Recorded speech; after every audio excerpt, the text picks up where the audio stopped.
Buongiorno, dobro jutro, guten Morgen, buondì. A disin che comunque il coronavirus la inte da di volte, che te prime bugade aveva reagito migliore e probabilmente perché è credevin che al finis. È stato un po' come col terremoto che vuoi alle il 45esimo anniversario, che i secondi scossi e sono stati scossi dal morale dei impropite. E qua ovvio din che il coronavirus non passa, non si rinde, o quindi rindisi no.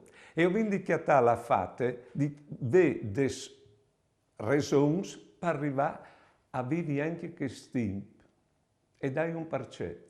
Per esempio, col coronavirus ho capito qual è che è la nostra situazione reale, che siamo sempre sul confine tra la vita e la morte, così fragili, non siamo sicuri come che ho pensato.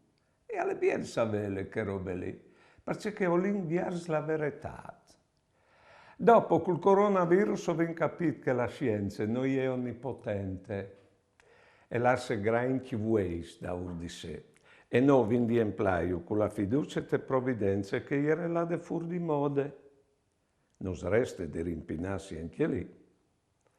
Anche mo col coronavirus la vita si è quietata, si è cambiata, i ritmos, ecco, sono più lenti. È l'occasione giusta, per vedere per noi stessi, per l'aiuto al nostro cuore, a conoscersi, a accettarsi e nutrire, vivi i rapporti con i nostri essi, vivi i rapporti con gli altri.